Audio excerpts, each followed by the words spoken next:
In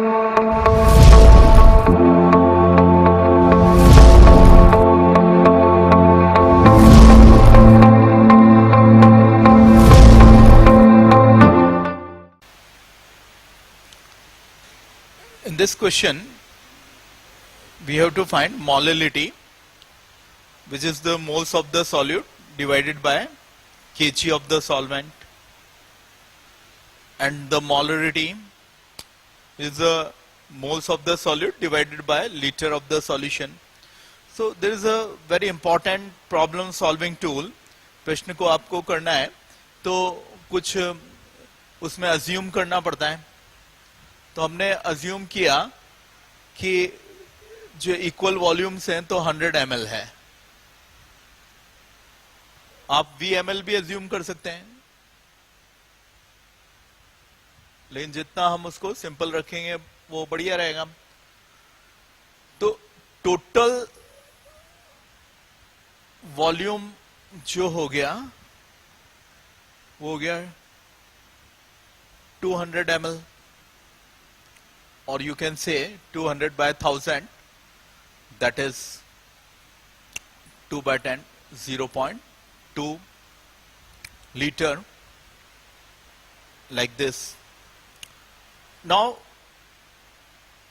what we have to do कि इसमें 30% by mass और डेंसिटी दे रखी है. तो ये भी बड़ा इंपॉर्टेंट फॉर्मूला होता है मोल कॉन्सेप्ट में, D equal to M by V. तो अगर अपन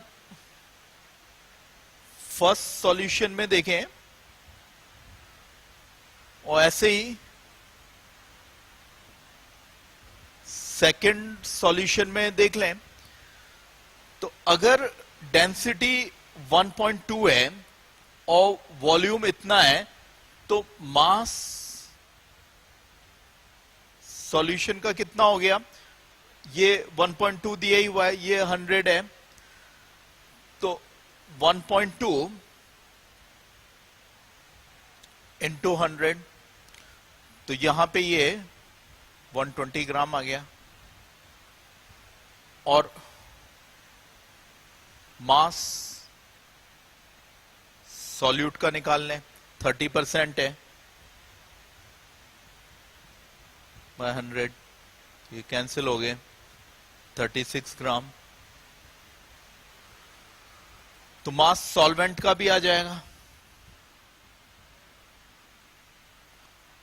120 में से हमको 36 माइनस करना है. ये 4 और ये 11 रहा. तो यहां पे हमारे पास ये भी आ गया 84 ग्राम. इसी एक्सरसाइज को हम सेकंड सॉल्यूशन के लिए कर लेंगे सिमिलरली. तो ये मास ऑफ सॉल्यूशन 160 ग्राम हो गया. मास ऑफ सॉल्यूट 160 का कितना लेना है अपने को? 70%.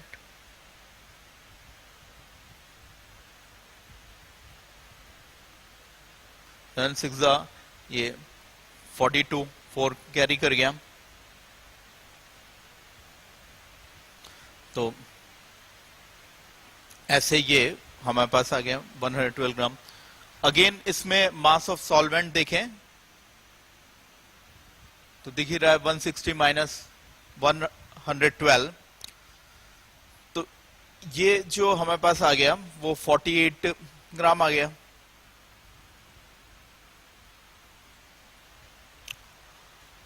अब ये सारे डेटा हमारे पास आ गए, तो अब अपन सिंपली मोलरिटी जो उसका फॉर्मूला है उसके अकॉर्डिंग निकाल लें. That is moles of the solute. तो ये मास को जोड़िए 36 और जो है वो 112. H2SO4 है तो उसका molecular mass, relative molecular mass कितना होता है? 98. तो इसलिए हम यहां पे 98 से डिवाइड करेंगे और ये 0.2 ये यूनिट हो गई मोल्स पर लीटर, ये वर्ड को शो कर रहे हैं हम ऑलरेडी। तो एक तो आंसर हमारा ऐसे आ गया। और सिमिलरली मोलिलिटी निकाल लीजिए, तो मोल्स तो उतने ही रहेंगे इस सॉल्यूशन में H2SO4 सॉल्यूट के, वही मास इन ग्राम बाय इसका मोलर मास कर लिया। तो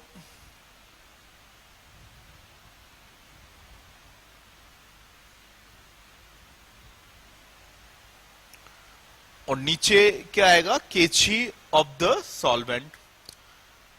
तो सॉल्वेंट आप देखो ये मिलके कितना हो गया, ये 92 हो गया, और इसमें हम 40 सम करेंगे तो 132 ग्राम का हो गया, और केजी में बदलेंगे, है ना। तो यहां से ये हम मोलिटी फाइंड कर लेंगे, ये हमारा आंसर आ जाएगा।